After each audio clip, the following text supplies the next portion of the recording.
Cubrí el rostro para alejarme de este mundo y llorar en libertad la ausencia de mi único hijo. El velo y Mateo fueron mis mejores cómplices, los servidores más leales.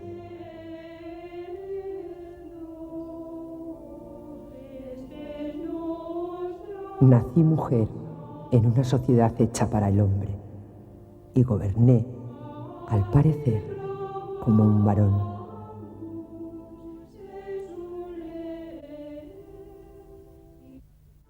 Hija del dueño del mundo, hermana de Felipe II, esposa del príncipe heredero de la corona portuguesa, madre de un rey mítico, don Sebastián el Deseado.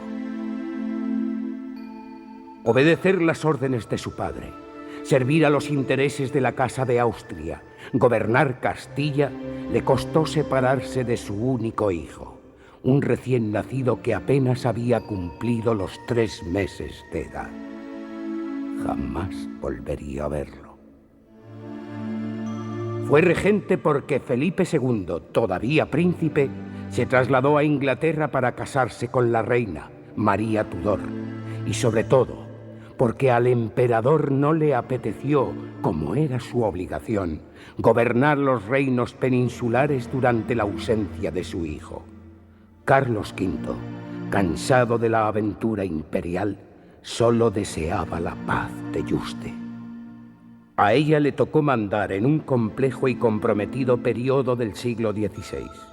Fue testigo del cambio más radical que experimentó la España moderna, la llamada Contrarreforma, la revolución religiosa. Demostró firmeza e inteligencia, y tal vez por eso, un cualificado observador de la época vio en ella más sentimiento de hombre que de mujer. Es curioso, el espacio de la historia se presenta a veces tan sospechosamente reducido que parece que determinados nombres no cupiesen en él. El de Juana de Austria, toda una mujer de Estado, es uno de ellos. Si entre Carlos V y Felipe II hubiera gobernado un varón, quizá las referencias a su persona fueran más amplias o al menos certeras.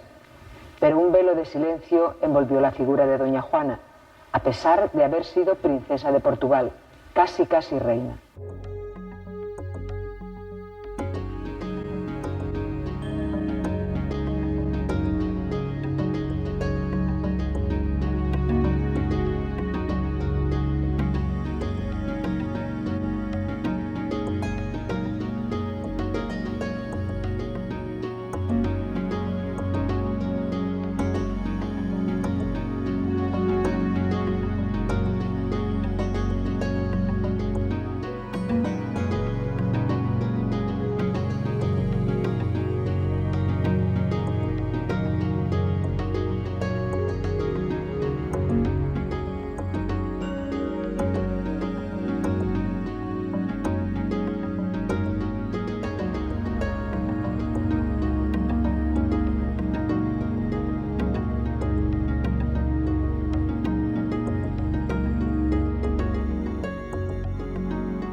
Y lo que sobre todo os encomiendo es que miréis mucho las personas que ponéis cerca de ella en los consejos, y que sean cuales convienen al bien y autoridad de los negocios y libres de pasiones. Y pues conocéis que la princesa Juana es más altiva que su hermana María, con la que hubo desórdenes, mirad que dejéis expresamente proveído que no solo ella se temple en lo que ha de proveer. El temor de mi padre, el emperador, hasta cierto punto era lógico. Él creía que el carácter de María, mi hermana, había propiciado los desórdenes que se registraron durante su regencia. Pensaba que conmigo, más altiva aún que ella, sucedería lo mismo. Aunque Felipe no parecía compartir sus sospechas, procuró, por si acaso, dejar todo atado y bien atado en los reinos peninsulares que yo iba a gobernar. Mi libertad, quedó bajo custodia, vigilada.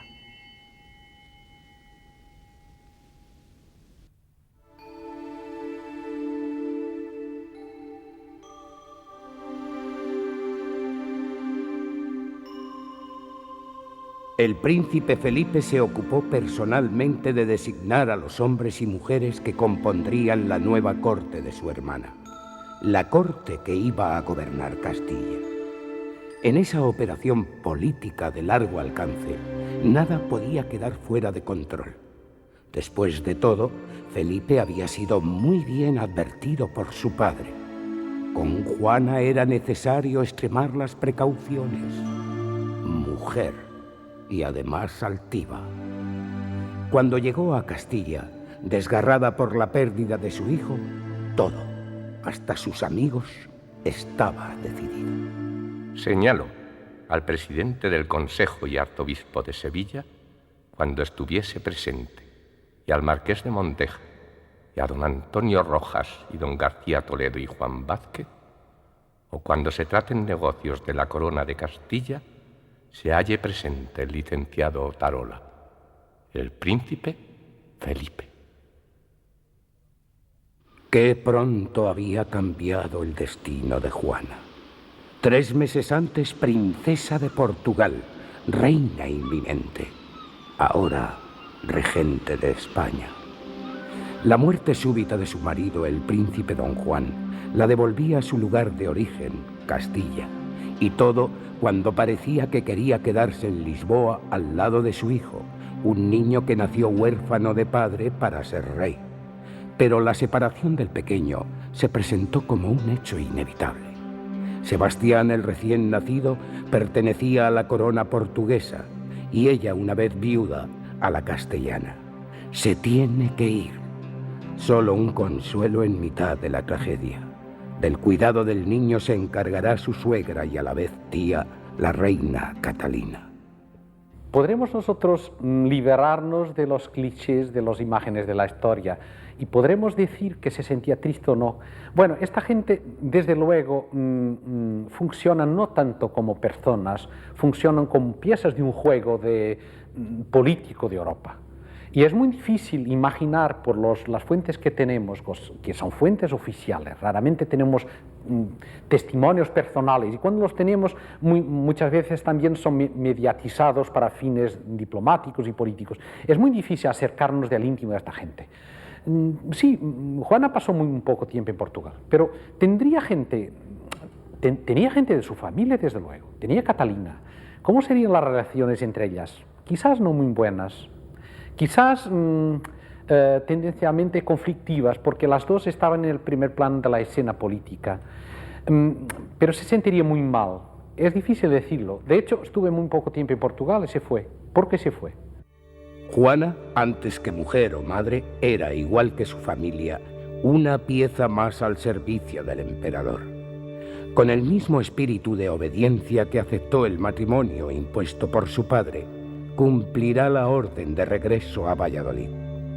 Recogen las crónicas que mientras se prolongaron los preparativos del viaje a Castilla, la princesa enflaquecía notablemente y los médicos temían por su salud porque comía mal, y su único placer consistía en permanecer todo el tiempo en un oratorio gimiendo y entregándose a penitencias y extremos que se compadecían mal con sus pocos años y hermosura.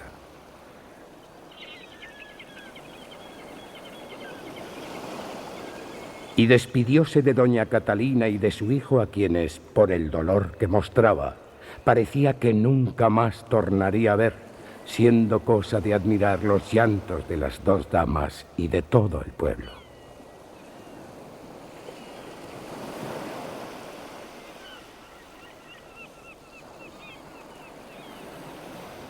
Felipe aguardaba mi regreso a Castilla en Alcántara. Al vernos, suplicó que fuera servida de descubrir y alzase el manto que sobre los ojos traía derrocado.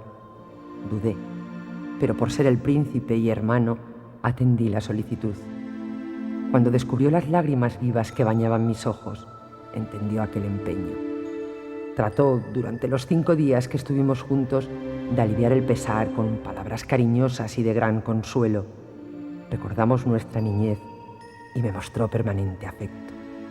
Mateo apareció en mi vida.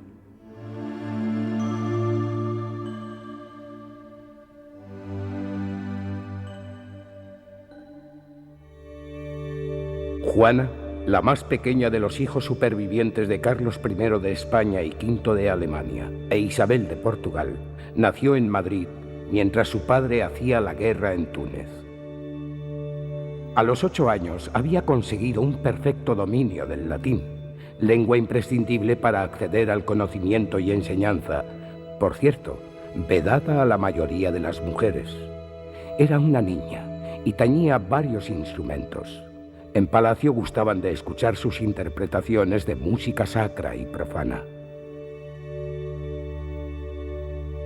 Juana, una niña pálida pero alegre, creció huérfana de madre en un ambiente abierto, tolerante, de permisividad cultural y religiosa.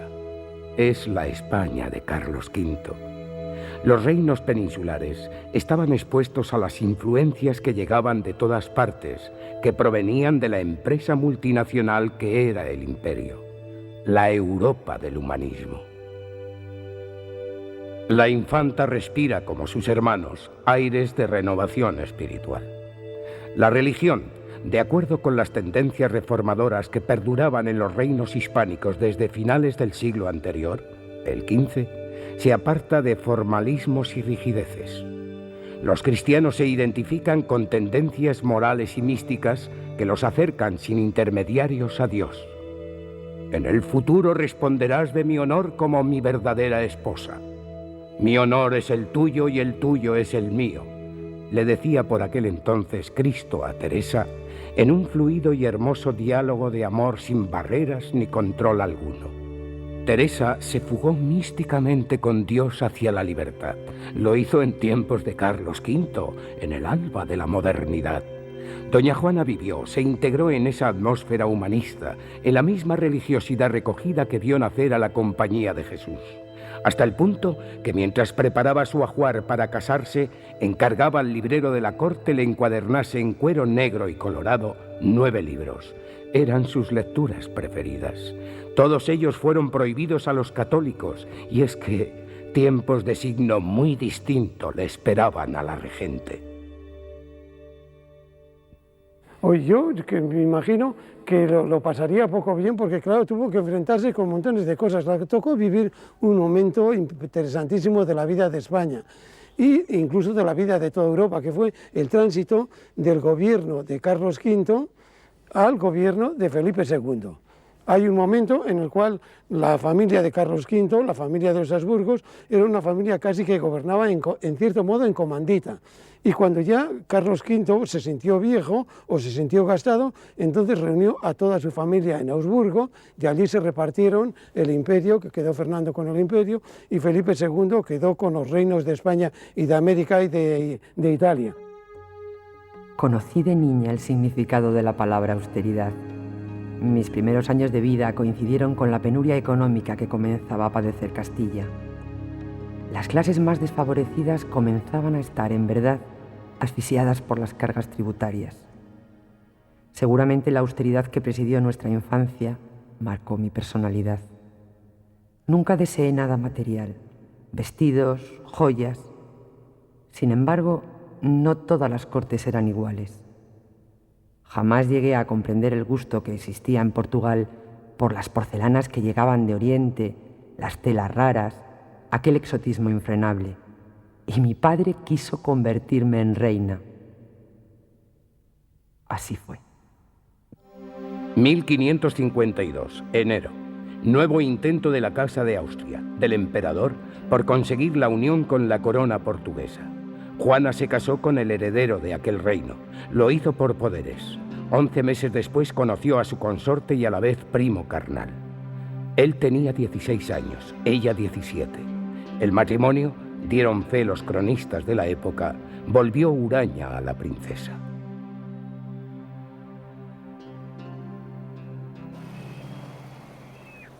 Desde Lisboa, el embajador español informó a Carlos V: Majestad, Juana se muestra casi siempre rostrituerta. Don Juan, su marido, no gozaba de buena salud y padecía incontinencia sexual. Fue por lo que los médicos, nada más confirmarse el embarazo de la princesa, restringieron los encuentros de los esposos.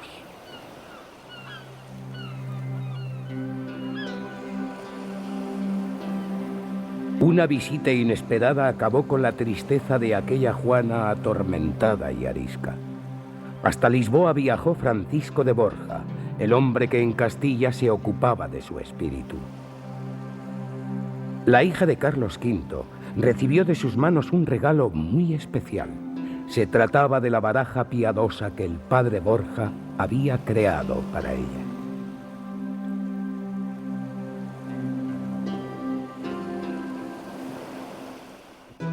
Volví a encontrarme con el padre Borja mucho antes de lo que él o yo pudiéramos haber imaginado. 3 meses después del nacimiento de mi hijo, viuda, en Castilla. Allí me esperaba él. Y comencé a gobernar, al principio con temor, tratando de no cometer errores, pero nadie confiaba en mí. Quizá porque la situación era demasiado delicada y yo no dejaba de ser una mujer, y como tal, débil a los ojos de los demás. Eso sí, gocé del consejo y afecto de Borja. Mateo también estaba a mi lado. La relación de Francisco de Borja con la princesa Juana viene desde antiguo. Precisamente Francisco de Borja, un noble de la corona de Aragón, se casó con Leonor de Castro, que era la dama predilecta de Isabel de Portugal, madre de la princesa Juana. Cuando murió Isabel de Portugal, Juana apenas tenía 4 o 6 años de edad y evidentemente pues la princesa siempre vio en este matrimonio los tutores y los cuidadores de la casa de su madre. Por lo tanto, en realidad, desde niña siempre los miró a este matrimonio como unos segundos padres.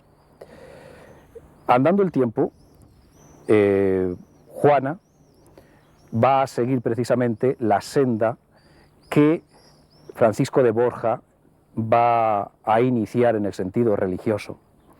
Como es sabido, Francisco de Borja ingresó en la compañía de Jesús una vez que murió su mujer. La compañía de Jesús en aquella época era una orden religiosa, utilizando términos, aunque sean anacrónicos, actuales, sería una orden religiosa progresista. Buscaba la humanidad, se encuadraba dentro del humanismo de principios del siglo XVI, una vivencia religiosa mucho más existencial, humana, sincera, que por otra parte contrastaba con la religiosidad que favorecía pues, otra corriente también nacida a principios del siglo XVI, mucho más formalista, como era la seguida por Fernando de Valdés y por todo su grupo. Cuando surge la cuestión de la regencia en 1554, Felipe II quiso dejar a su hermana como regente de los reyes castellanos, precisamente porque necesitaba a alguien al mando a quien respectasen la nobleza castellana especialmente, pero también la aragonesa. Y Carlos V se opone a esta proposición de su hijo por 2 razones. Una, porque Juana aún era muy joven, tenía 19 años y no le gustaba la idea de que una mujer joven estuviese al mando. Y la segunda razón es porque advirtió a Felipe II que Juana era muy independiente. Y es muy curioso que, siendo una mujer muy bella, de unas facciones muy delicadas, la palabra que más utilizan para describirla es varonil, por su fuerza de carácter. Y Felipe II al final dio toda la razón a su padre porque se enfrentó muchísimas veces con su hermana. Juana resistió la política fiscal que Felipe II impuso a los reinos castellanos. Se enfrentó con él también en cuestiones de política internacional. Juana apoyó las reivindicaciones de los reinos españoles, quienes querían una política mucho más activa en el norte de África. Y al final rechazó las órdenes directas y repetidas de su hermano y se lanzó a una campaña agresiva en el Magreb que resultó en la desastrosa batalla de Mostaganem. Ciertamente, entre 1554 y 1559 se constata la existencia de graves tensiones entre la corte que seguía Felipe II por los Países Bajos e Inglaterra y la regencia asentada en Valladolid. Sin embargo, estas disputas no deben interpretarse como originadas por un conflicto personal entre Felipe II y doña Juana, sino más bien como resultado de las luchas que mantenían los distintos grupos cortesanos por hacerse con el gobierno. Como consecuencia, doña Juana se va a ver sumida en un grave dilema. Por una parte, apoyar las medidas que le dictan desde los Países Bajos y desde Inglaterra, principalmente Ruy Gómez y el secretario Eraso, y por otra parte, su dependencia respecto a los oficiales y ministros de la regencia, que estaban dirigidos por Vázquez de Molina y por el inquisidor general Valdés. Comenzó pues doña Juana a desempeñar su puesto con grande rectitud y justicia, despachando con brevedad negocios muy grandes y atrasados, y dando su parecer en ellos con tan rara prudencia que causó admiración a toda la corte. Y poco a poco, un nieto del mayordomo de la emperatriz Isabel de Portugal, madre de Juana, fue ganándose la confianza de Felipe II. Se hizo su amigo íntimo y ocupó distintos altos cargos de la monarquía, desplazando al grupo de poder que gobernaba en tiempos del emperador. Su nombre, Ruy Gómez de Silva, príncipe de Éboli. La mayoría de los historiadores atribuyen su espectacular carrera e influjo en Castilla a su privilegiada posición social. Ruy Gómez, por deseo de Felipe, se había casado con la niña más influyente de Castilla, la aristócrata Ana de Mendoza, la princesa de Éboli, la misma mujer que el rey Prudente, con el paso de los años, ordenaría encarcelar en su casa Palacio de Pastrana. Ruy Gómez de Silva fundó el partido o facción ebolista.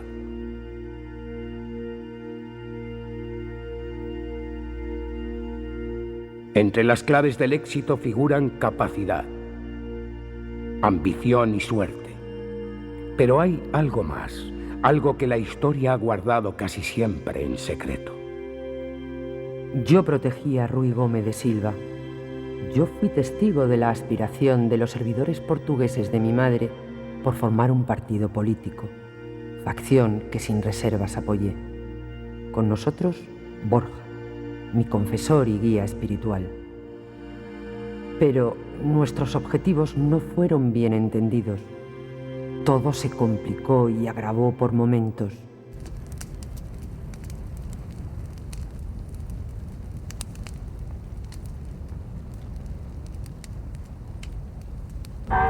Acaba de morir en Yuste el emperador. La monarquía hispánica cambió de rumbo.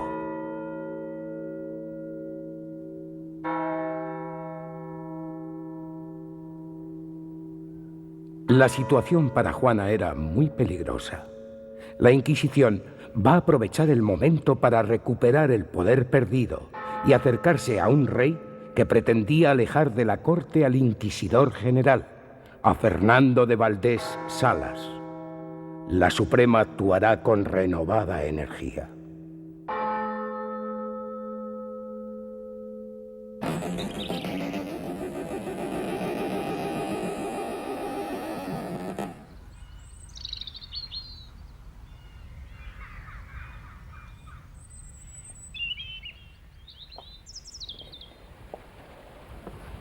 A la tragedia familiar se sumaron acontecimientos político-religiosos de extrema gravedad.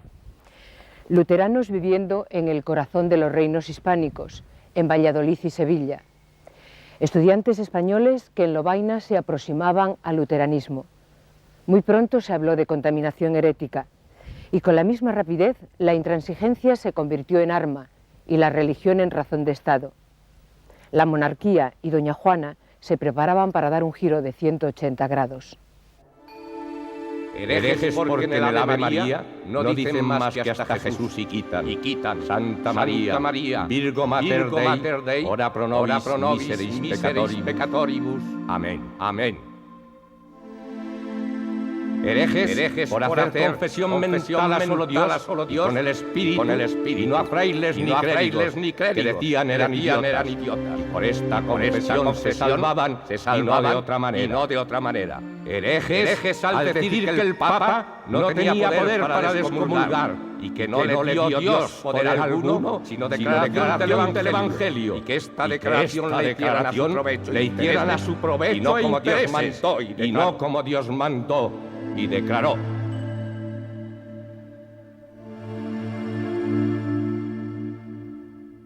Auto de fe, Valladolid, mayo de 1559. Los condenados, culpables por protestantes. 14 personas fueron quemadas, y casi todas, por distintos grados de proximidad o incluso amistad, estaban vinculadas a Juana.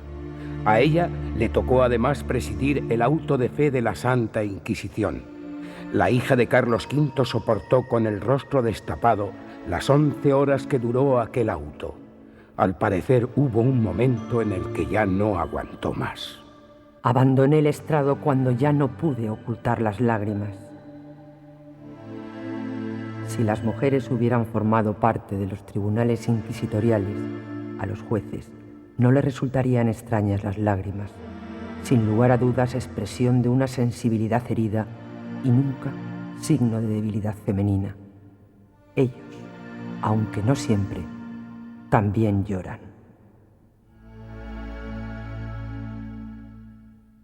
El auto de fe de Valladolid fue un acontecimiento de gran repercusión nacional. Era un poco el final de un año de enorme crispación religiosa a raíz del descubrimiento de focos luteranos en Castilla y en Sevilla. Probablemente la Inquisición, por obra de los mismos detenidos, llegó a pensar que el número de protestantes era mucho mayor del que realmente era. En segundo lugar, se había llegado a descubrir no personas aisladas, sino auténtico grupo con espíritu proselitista, y en el cual no faltaban personas de gran relieve. El canónigo Cazalla, el Sarmiento, uno que era corregidor de Toro, que era uno de los inductores principales. Entonces esto hizo temer muchísimo por la estabilidad o la unidad religiosa. Y cuando además en España en esa fecha ya se presumía mucho de ser el único rincón de Europa donde no había escisión religiosa, de pronto se descubría que en el corazón de España, muy cerca de Yuste, donde estaba Carlos V, existían luteranos. Entonces las cartas que escribe Carlos V a su hijo, Felipe II, y sobre todo a la princesa gobernadora doña Juana, son de una violencia inusitada, porque les trata de bellacos, de rebeldes, de sediciosos, quiere que se los juzgue con procesos sumarísimos, es decir, que el inductor de la gran severidad antiprotestante es Carlos V, que muchas veces pasa por liberal, mientras que Felipe II aparece ya marcado por lo otro, ¿no? Entonces la crispación general producida durante todo ese año es enorme, y de esa crispación participan pues la figura de Carlos V, como digo, y luego por mandato suyo pues la propia princesa doña Juana y hasta Felipe II, naturalmente la Inquisición, etc. Hay que decir que del grupo castellano no huyó más que uno, que luego fue prendido en Flandes, y en cambio del grupo protestante sevillano huyeron bastantes, muchos de los cuales luego actúan por Europa y naturalmente actúan ya sin rebozo ninguno como tales protestantes. Hay que añadir que no hay una sola voz que se levante en defensa pues, de lo que hoy llamaríamos la libertad religiosa, derechos humanos, etc. No hay nadie. Es decir, que hay una enorme unanimidad en apagar este fuego. Es una metáfora de la época. Es decir, mirando hacia atrás se considera que el inicio del luteranismo es como una chispa que prendió y al cabo de los 40 años aquello ya es un fuego que no se puede apagar. La persecución hacia todo aquello que pudiera estar contaminado por la herejía protestante se generalizó en los reinos hispánicos. La censura ideológica era ya un fenómeno tangible.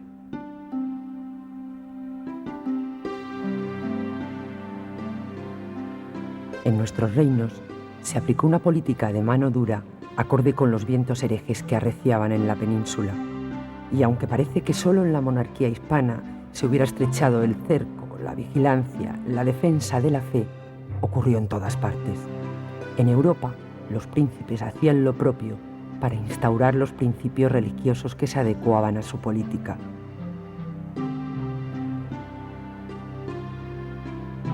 Nos tocó vivir la época del confesionalismo o confesionalización y, pese a ello, aquí no se frenó la producción intelectual. Juana conocía muy bien a los enemigos de la fe católica y estaba dispuesta a combatirlos. De quien no tenía ninguna duda era del padre Borja. Sin embargo, en el catálogo de libros prohibidos de 1559 apareció su nombre.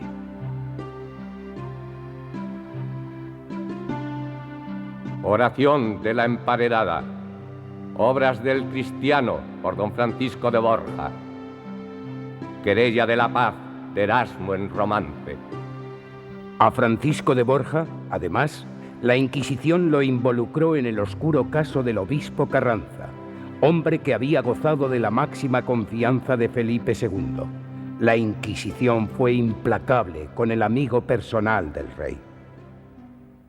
Carranza tuvo la mala suerte de que su causa fue vinculada un poco a este momento, y no solamente a este momento, sino al grupo.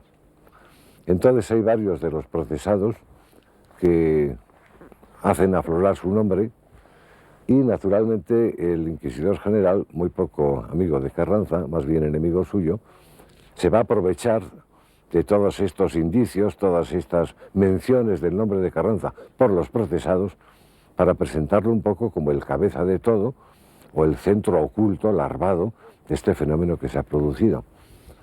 Era muy difícil el poder actuar contra un arzobispo de Toledo, además presentado para la sede por Felipe II. Era tanto como poner en cuarentena el acierto de la elección de Felipe II. Y entonces, por esa razón, tendrá que hacer una maniobra de largo alcance, por una parte recabando del Papa permiso para procesar a cualesquiera obispos, arzobispos, etc. Lo consigue de forma genérica, aun cuando él está pensando en uno, y además, pudiendo actuar solamente ya con ese permiso, va a recabar la autorización del rey, al cual le presenta la figura de Carranza un poco como la raíz de todo lo que está pasando en España, y sin cuyo proceso sería imposible llegar al fondo de la cuestión. Entonces a Felipe II yo creo que le llegan a convencer, a pesar de que le conocía muy directamente a él, le llegan a convencer y de esa manera autoriza que se inicie un proceso recomendando que lo hagan con toda limpieza, con toda justicia, etc. Y es dramático pensar que cuando Carranza está preso, llega a escribir una carta al monarca diciéndole: no soy otro del que vuestra majestad conoce muy bien, y si le dicen lo contrario, por ventura se engañan. Es decir, Felipe II lo conocía muy íntimamente, fue él el que se empeñó en hacerlo arzobispo de Toledo. Y Carranza, hay que añadir que hasta el momento de su muerte siempre esperó en la protección del rey y quizá pensaba que estaba dominado por otros, mal informado, etc., pero nunca perdió la confianza en el rey. Juana conocía personalmente a Carranza. Hay un episodio de última hora, y es que cuando Carranza viene de Flandes, tiene un sermón muy notable en Valladolid, al cual asisten, bueno, pues las principales figuras, y entre otras la reina Juana. Entonces, en ese sermón, cosa muy curiosa, Carranza se encontraba con que Valladolid estaba en carne viva, precisamente por los procesos de los protestantes. Muchas veces con reacciones de tipo popular, pues que podían ser, no sé, vehementes. Y entonces él, en ese sermón, trata de frenar un poco y decir que se contengan y que para eso están los obispos, que los cita en primer lugar, el rey, el tribunal de la Inquisición, etc. Entonces, inmediatamente después hay quien lo denuncia por una frase pronunciada en ese sermón.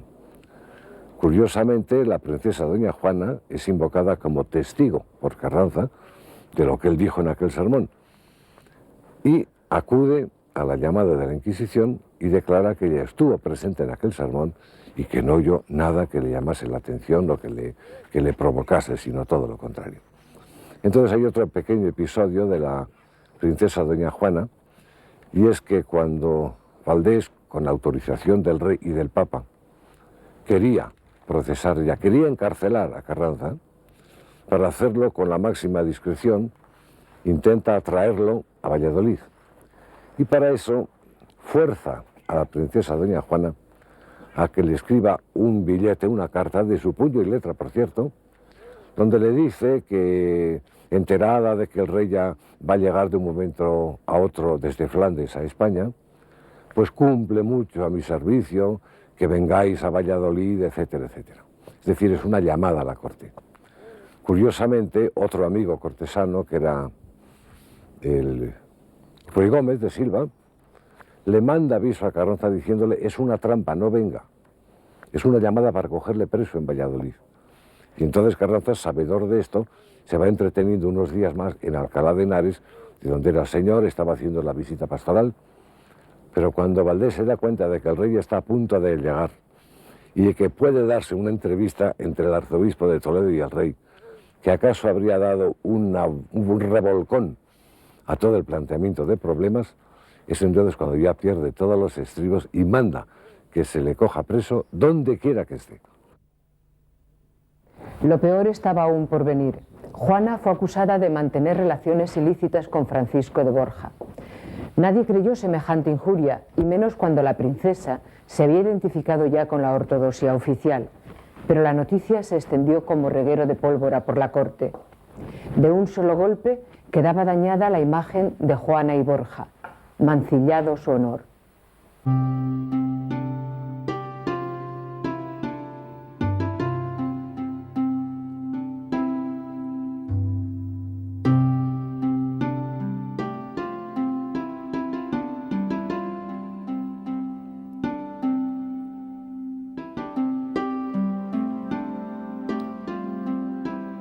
En Portugal, el 6 de febrero de 1561. Católica Majestad, ¿cómo no sentirá mi alma hace día de ver que hayan sido parte lenguas de hombres para escupir ponzoña y mezclar rejalgar en los manjares, donde la verdad y lealtad pusieron las manos y se aderezaron al fuego de tanto amor y reverencia? ¿Y cómo no lloraré con sangrientas lágrimas que vivan en el mundo personas que a trueco de subir ellas un escalón más alto y de alcanzar sus humanas pretensiones y de ninguno en la privanza se les ponga delante, no teman abatir la verdad y atropellar la justicia?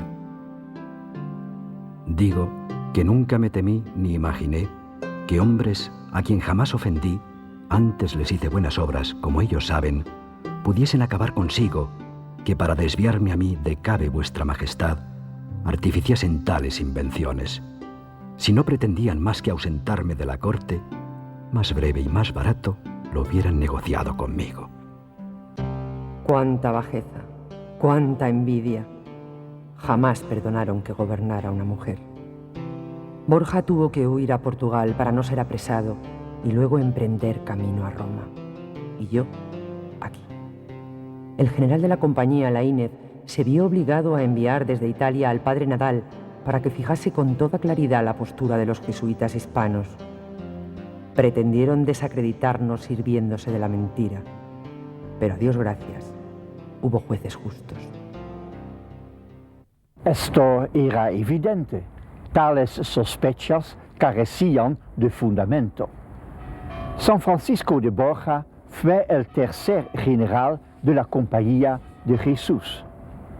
Como juicio global de su relativamente breve pero intenso generalato, al que siempre tuvo el deseo de renunciar, se puede decir que desde un entrañable amor a la compañía y una total fidelidad al encargo recibido, respondió adecuadamente a las necesidades de la Iglesia y a los retos misioneros que se le presentaban.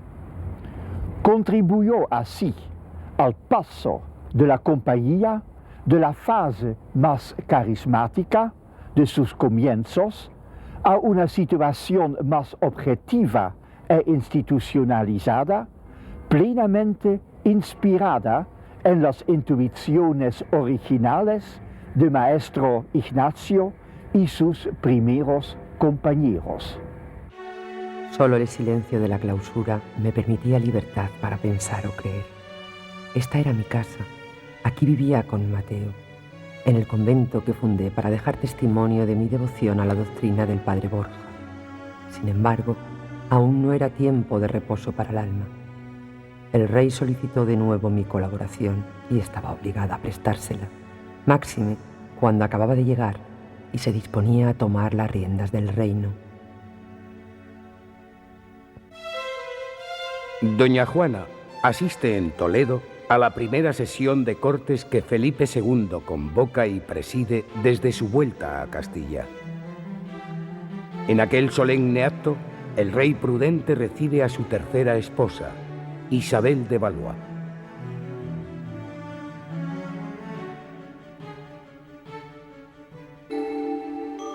¿Qué observáis? ¿Acaso mis canas? Admiro la belleza y juventud de su majestad. El matrimonio, como todos los suyos político, fue en este caso fruto de una negociación. El Tratado de Cateau-Cambrésis, la anhelada paz con Francia.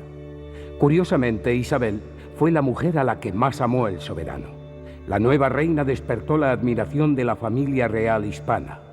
Uno de sus primeros gestos sellaría el amor con el príncipe Carlos, a quien, por cierto, las Cortes acababan de jurar como heredero. Isabel rompió el severo ceremonial de la época llegándose a don Carlos y dándole un beso en la cara. Luego, ambos subieron agarrados de las manos las escaleras que conducían hasta el aposento del rey. El príncipe le guardó cariño y lealtad toda su vida.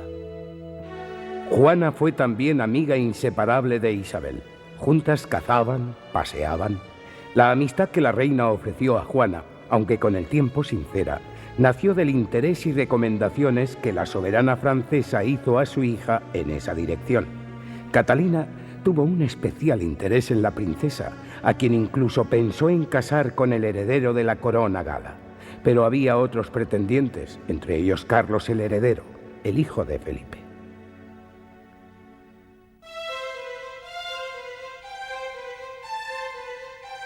¿Cómo puedo tomar por esposa a la mujer que amo como madre?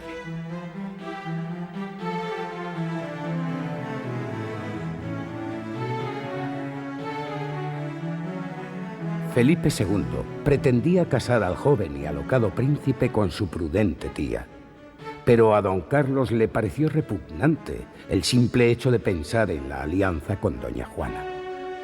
La princesa no precisó pronunciarse. Sí le recordó al rey, en privado, su relación con Mateo. Felipe sabía que el matrimonio era lo único que no podía pedir a su hermana. Conocía mejor que nadie su secreto.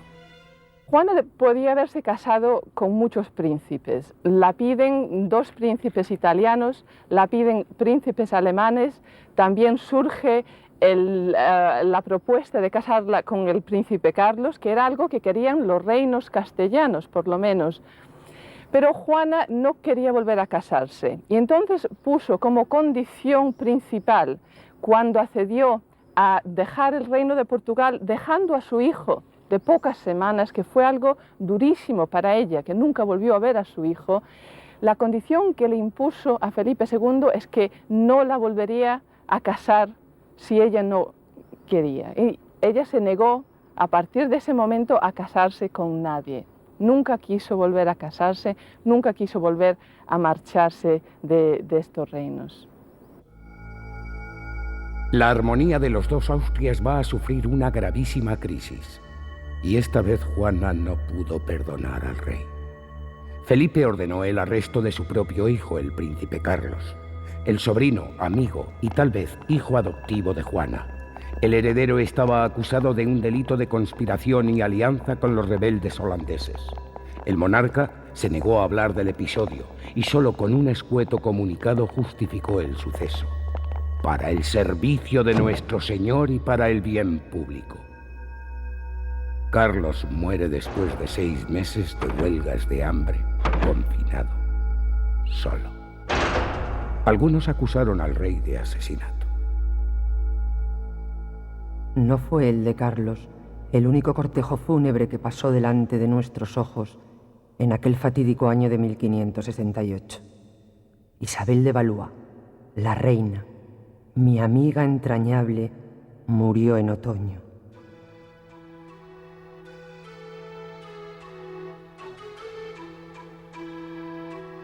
De Portugal comenzaron a llegar preocupantes noticias sobre la salud de mi hijo Sebastián. Quise que viniera a Madrid, que los galenos de esta corte lo reconocieran. Quise reunirme con él. Señor, conserva como yo tu secreto, la vida de Sebastián. Todos guardaban su secreto. Ignacio de Loyola y Francisco de Borja, para no delatar a Juana, hablaban de ella como si se tratara de otra persona con nombre y apellidos falsos. Ni siquiera la Santa Sede conocía la verdad.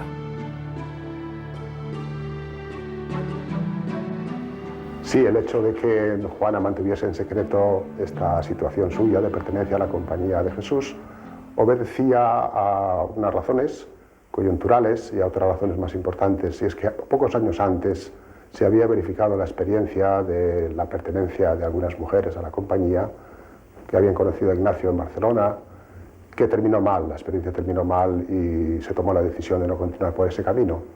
Entonces, ante la petición insistente de San Francisco de Borja como director de Juana y de ella misma, pues Ignacio accedió a concederle la pertenencia a la Compañía de Jesús en el grado más, diríamos, en el grado más inicial, pronunciando solamente los primeros votos que podían ser dispensados por la Compañía misma. Doña Juana tenía también votos anteriormente de la Orden de San Francisco y hubo que disolvérselos para poder entrar en la Compañía de Jesús. Total que hechas estas operaciones se incorporó, pero toda la operación se mantuvo en un secreto estrictísimo, tanto que doña Juana funcionaba al interior de la Compañía con las pocas personas que lo conocían la situación con un nombre falso, con un seudónimo. Era conocida y consta documentalmente con el nombre de Mateo Sánchez, y a cuenta de Mateo Sánchez se daban las noticias de que estaba muy entusiasmada en su situación, de que era una mujer sumamente religiosa, caritativa, que se dedicaba a las obras de misericordia y que sabía combinar su vida espiritual con sus ocupaciones de gobierno. Rogaba a Dios por mi hijo, también por nuestros reinos. En aquel año de 1568 había como una sombra oscura que no dejaba de planear sobre nuestras cabezas, que no dejaría de hacerlo nunca. El germen de la leyenda negra toma cuerpo y forma. El relato de unos españoles huidos del Santo Oficio se publicó en Heidelberg. El libro fue recibido con gran beneplácito y obtuvo traducciones inmediatas en gran número de países. Felipe II y España nunca pudieron cambiar el color de la leyenda. El padre Borja se fue de este mundo.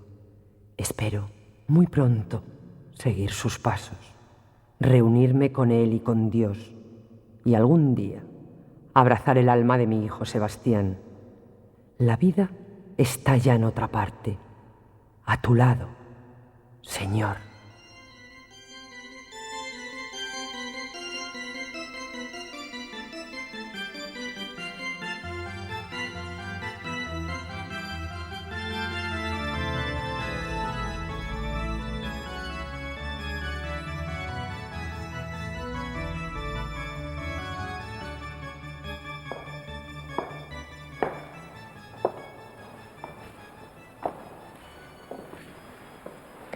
La princesa de Portugal e infanta de España, doña Juana de Austria, murió solo un año después que Francisco de Borja. Se fue de este mundo sin desvelar un secreto que prometió guardar para siempre, su militancia en la Compañía de Jesús, la última verdad de su vida. Fue jesuita por deseo expreso de San Ignacio de Loyola, la única mujer jesuita de la historia. Precisamente por razón de su sexo, el hecho en vida de Juana jamás se conoció.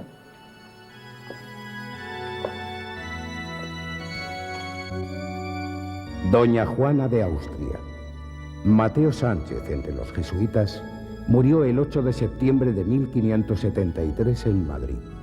Fue enterrada en el monasterio que ella había fundado, las Descalzas Reales.